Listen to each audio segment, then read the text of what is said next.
Analogų tokių dokumentų rengimo tokiom didelėm teritorijom, kur yra didžioji dalis privačios žemės, Lietuvoje, galiu drąsiai pasakyti, nėra.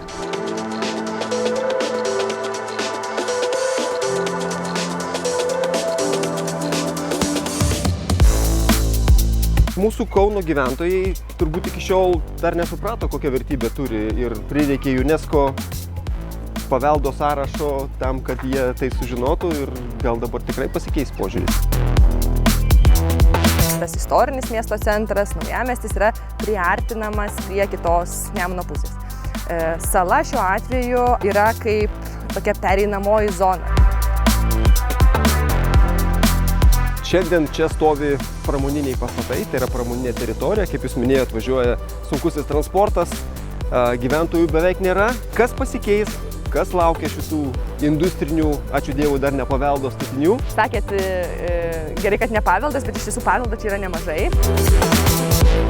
Kauno modernizmas yra išskirtinis ne tik tai mūsų modernistiniais pastatais, bet ir tuo tariniu paveldu, kuris buvo labai gražiai integruotas į visą struktūrą. Ir tai irgi pripažino pasaulis, kad yra labai išskirtinis Kauno bruožas pasaulyje.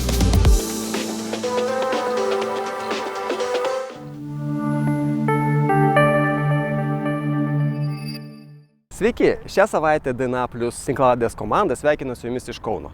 Vos prieš kelias savaitės šio miesto modernizmo architektūra buvo įtraukta į UNESCO paveldo sąrašą ir vienas iš mūsų tikslų pasiaiškinti, kokias naujas galimybės ir kokias perspektyvas atveria miestui ir jo architektūros vystymui šis įvykis. Tarpukario laikotarpiu, maždaug prieš 100 metų, Kaune įvyko įspūdingas proveržis. Įspūdingų tempų aukštyn stiebėsi modernizmo pastatai. Šiandien Kaunas vėl ant bangos ir vėl išgyvena įspūdingo masto pokyčius. Pakviesime pasidairyti į pokyčius, kurie vyksta Nemuno saloje ir aplink ją, naujajame Kauno centre. Jau dabar abiejose Nemuno pusėse vyksta didelės statybos. Planuojame dar daugiau. Naujos krantinės, nauji tiltai, nauji aukštos kokybės gyvenamieji kvartalai, naujos jungtys tarp krantų. Tad pažiūrėkime, kokia ateitis laukia laikinosios sostinės.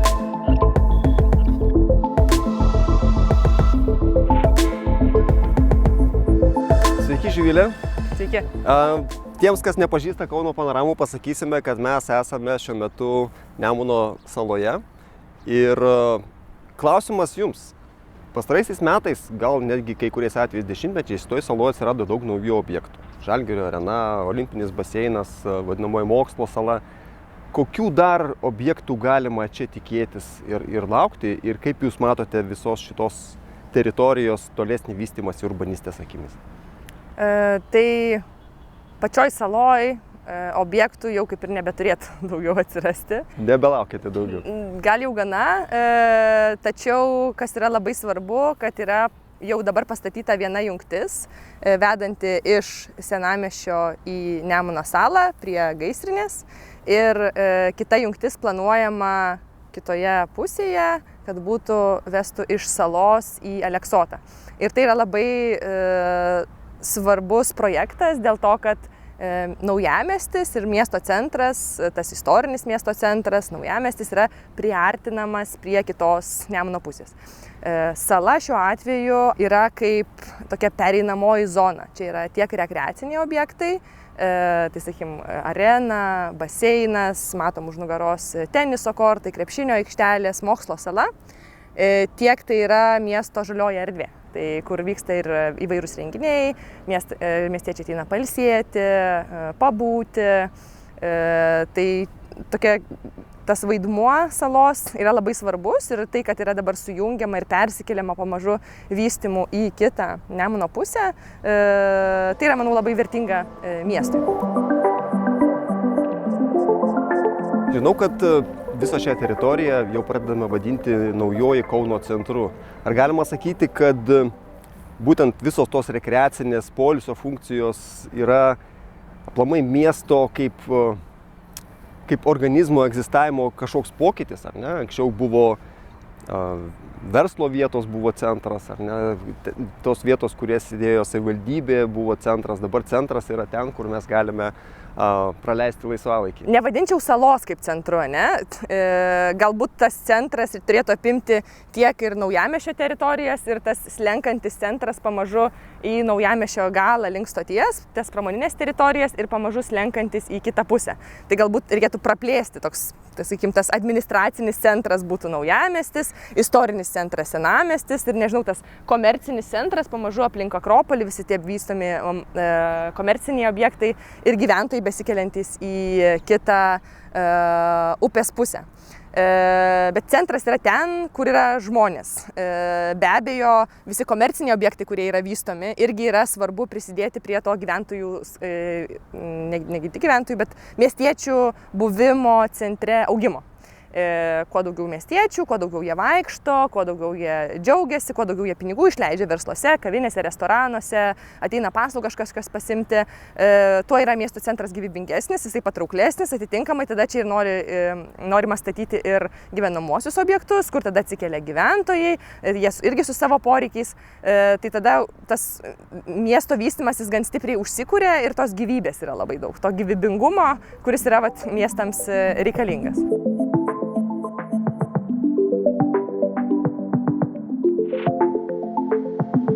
Mes esame saloje, apsupti vandens.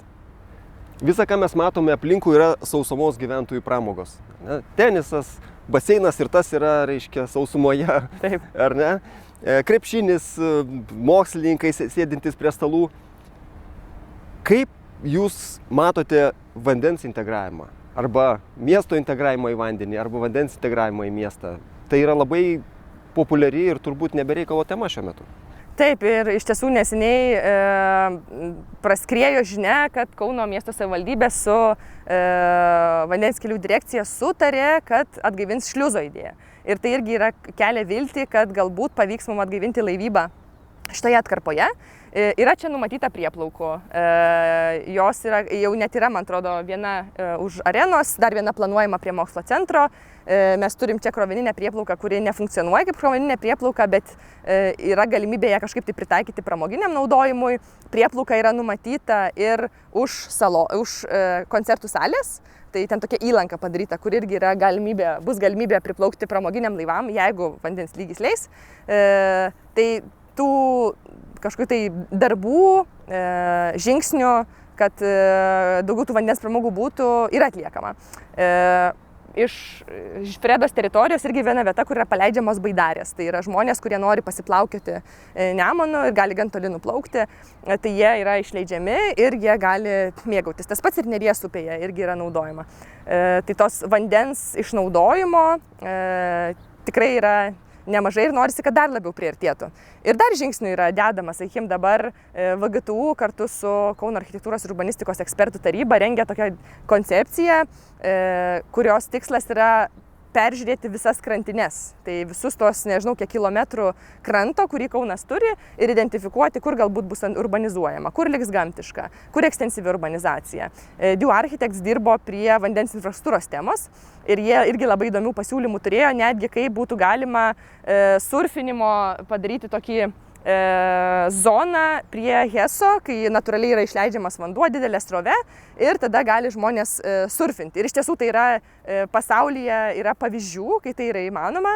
Dirbtinai tai sukurti yra labai brangu, bet natūraliai išnaudojant, kartu kolaboruojant ir sukuriant kažkokią tai objektą, tai būtų iš tiesų labai įdomu. Tai labai įdomus pasiūlymai. Tada Pupa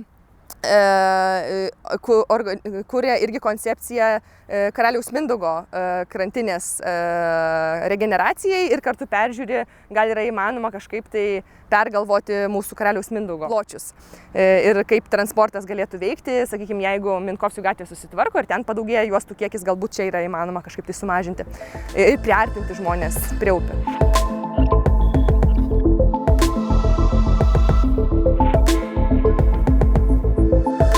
Živilė, žinau, kad jūs nemažai prisidėjote prie to, kad Kauno modernizmo architektūra būtų įtraukta į UNESCO paveldo sąrašą.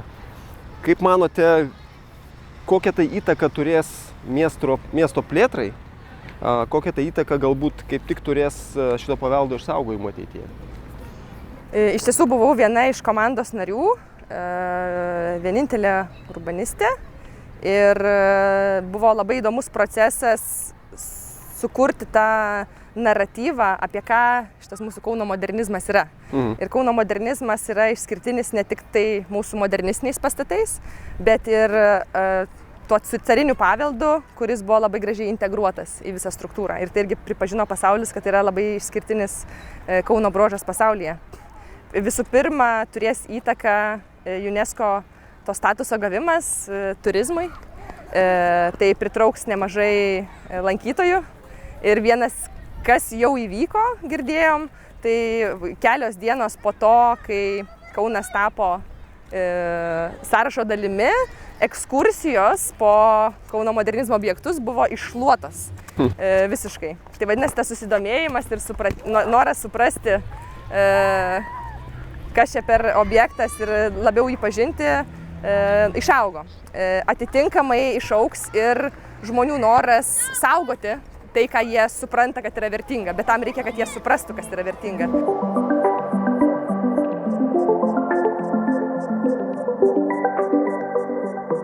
Tai reiškia, mūsų Kauno gyventojai turbūt iki šiol dar nesuprato, kokią vertybę turi ir prireikė UNESCO paveldo sąrašo tam, kad jie tai sužinotų ir gal dabar tikrai pasikeis požiūris.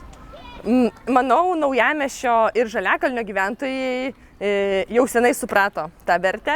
Jie kiekvieną dieną gyvena tose viešose erdvėse, tose gatvėse. Jie patiria tą mastelį, kuris yra labai humaniškas ir nuosaikus. Ir, sakykime, pati bendruomenė tų teritorijų, jie yra labai suinteresuota šitų teritorijų tvarkymu ir tai, kad jos būtų pripažintos ir jie aktyviai įsitraukia ir į paraiškos rengimo etapus.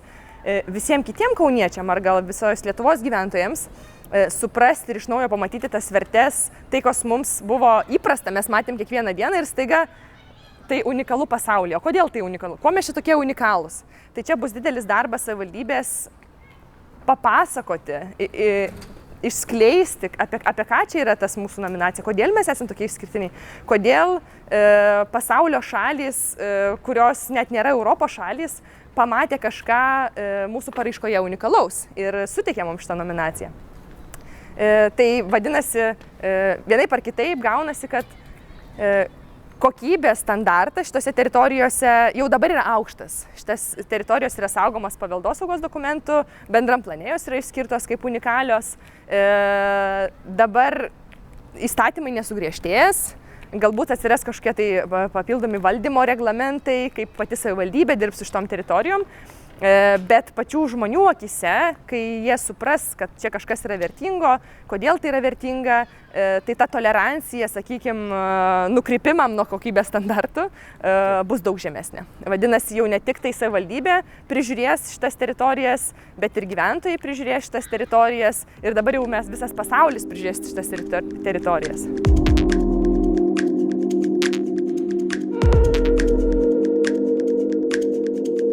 Už Nemuno nuo mūsų yra Žemosios Fredos teritorija ir jau 4 amžiaus stalčiuose guli planai, kaip ją atnaujinti, kad joje turi atsirasti daugiaaukštė statyba, kad jis turi tapti integralia miesto centro dalimi. Ir žinau, kad tie planai buvo nelabai seniai ištraukti, turbūt ir jūsų dėka, ir teritorijos konversija turėtų įgauti pagreitį.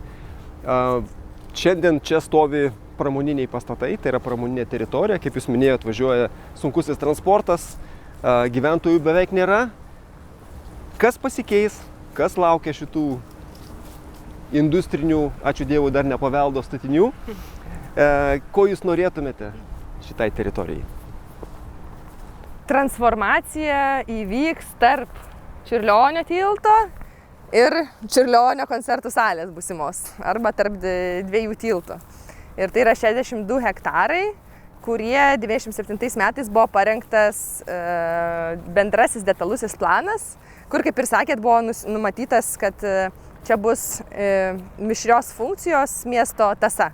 Daugiaaukštė statyba iš tiesų buvo tik tai vienoje vietoje numatyta, šitoj centriniai daly, bet buvo jau tada galvota, kad tai turi būti teritorija, kuri priartina miestą prie vandens, kur yra gyvybingos viešos erdvės palei upę, kurioje yra tam tikras aiškus viešų erdvių aikščių tinklas.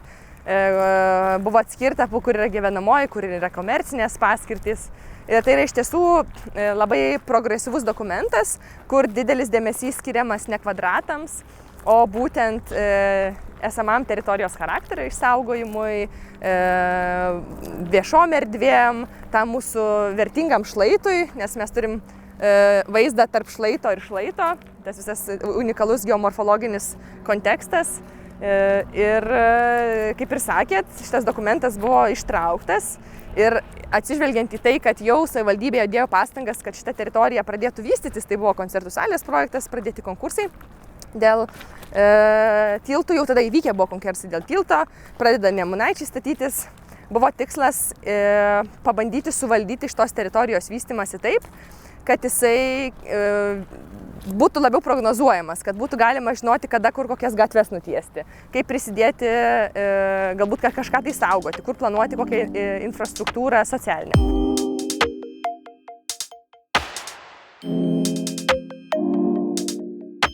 Šitoj teritorijoje yra vis dar daug pramoninių objektų. Tai Kauno Grūdų, Fredos gamykla, baldų, yra sandėliuojama žvyras, kažkokie tai kitokie gruntai, yra kosmikos gamykla pačiam gale prie Čiurlionio tilto, yra daug mažosios industrijos, sakykime, automobilių taisyklos, plovyklos ir tokie objektai.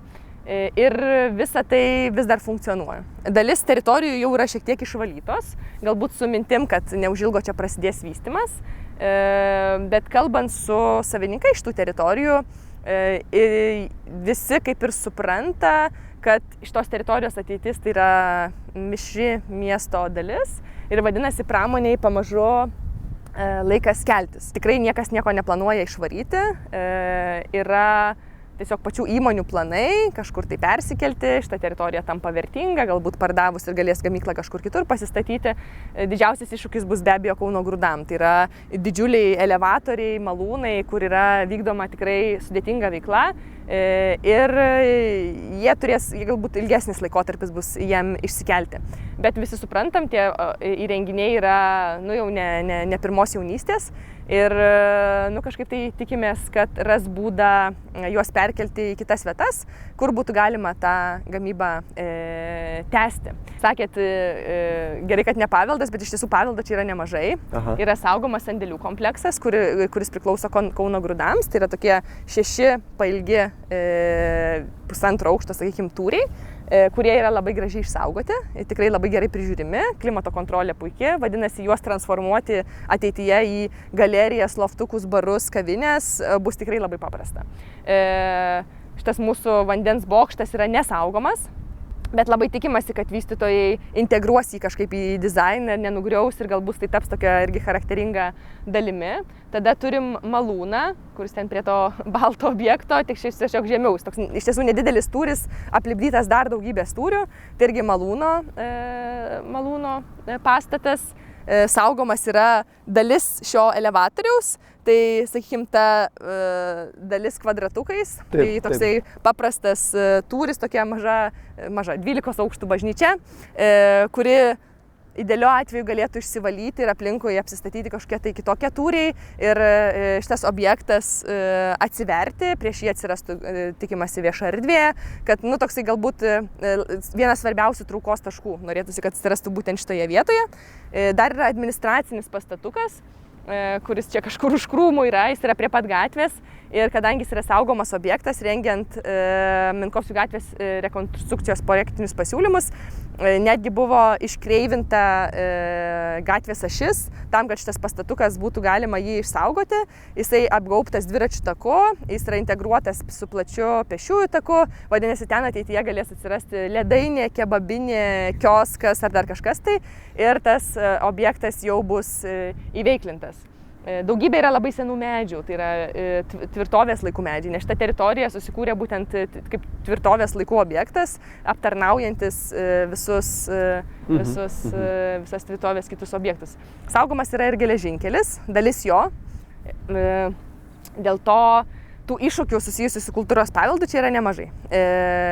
Bet manau, jeigu mes apsistosim ties objektais ir užtikrinsim, kad jie būtų įveiklinti, išsaugoti ir tada aplinkui pakankamai lankščiai žiūrėsim, tai tikrai turėtų išsivystyti į labai įdomią teritoriją.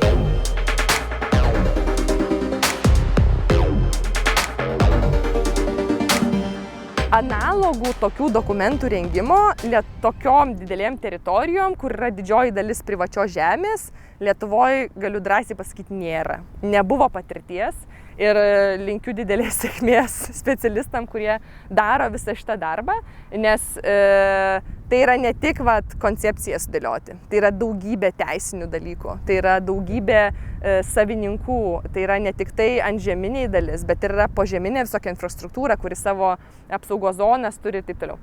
Tai savivaldybė investuoja į planavimo dokumento rengimą, specialistus, kurie ir bendraus tiek su savininkais, tiek integruos visas jau koncepcijas ir vizijas, kurios buvo parengtos. Ir tada dar irgi susiderins ir su paveldo departamentu, ir su visokiais ten vidaus vandenų direkcija ir taip toliau.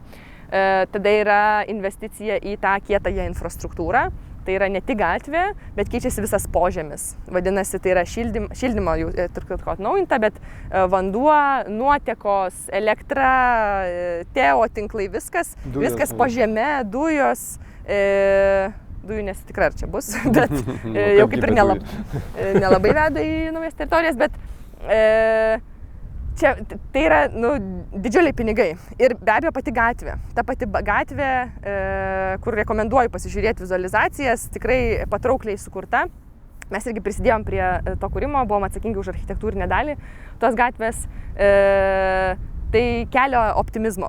Tikrai norisi, kad būtų įgyvendinta gražiai ir kad nebe gamyklos ar ten kebabinės menkos vertės atsirastų, o iš tiesų gražūs objektai. O visa šita teritorija tokia gamtiška, jinai dalinai ir liks gamtiška, nes jinai yra užliejama. Bet tai yra irgi mes koncepcijai dėliojom, kad būtų dviejų tipų krantinės. Viena yra miestietiška, kur tu esi palei miesto fasadą, tokia tipiška kažkokia tai promenada. Ir tada apačioje tu turi gamtišką teritoriją, kur yra įkuriama infrastruktūra ir mažoji architektūra tokia, kurią gali užlieti. Nes šitų potvinių būna, tikrai patvinsta visai nemažai. Bet tokia turėti žalią erdvę, kur gan daug gamtos, tai irgi yra unikalus dalykas mieste. Linkėjimas yra, kad mums visiems užtektų pinigų šitas teritorijas įsisavinti, nes kuo labiau lėtės, sakykim, populiarumas, tuo architektūrinė kokybė šito objektų irgi mažės. Dėl to savivaldybė irgi yra labai sunkus uždavinys kontroliuoti galbūt šiek tiek tas ambicijas iš tos pusės, kad miesto interesas yra, kad jinai visai išsivystytų kokybiškai, o ne kad vienas taškas išsivystytų labai intensyviai, labai brangiai, o visa kita liktų neišvystyta. Tada ta didžiulė investicija, kuri yra kišama į gatvę ir visą požeminę infrastruktūrą, tiesiog nueitų veltui. Norisi, kad išsivystytų ir čia ateitų tie gyventojai, ir socialinė infrastruktūra, kažkokia tai darželiai kurtųsi, mokykla galbūt atsirastų, ryšys su viršum. Mes turime inovacijų parką, kur irgi 9 hektarų teritorija, kur aukštos pridėtinės vertės produktai bus kuriami. Tai kažkokios irgi kontaktas, galbūt čia gyvens, ten dirbs, tokių sinergijų galbūt visai gražu jie atsirastų.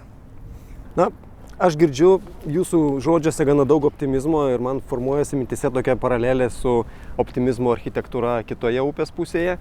Tai turbūt belieka tik tai palinkėti savo kauniečiams ir ypatingai jums, kad mūsų anūkai po keliasdešimties metų pateiktų paraišką UNESCO įtraukti ir šią teritoriją į saugomą teritorijų sąrašą. Daug dieve. Ačiū Jums už pokalbį. Ačiū.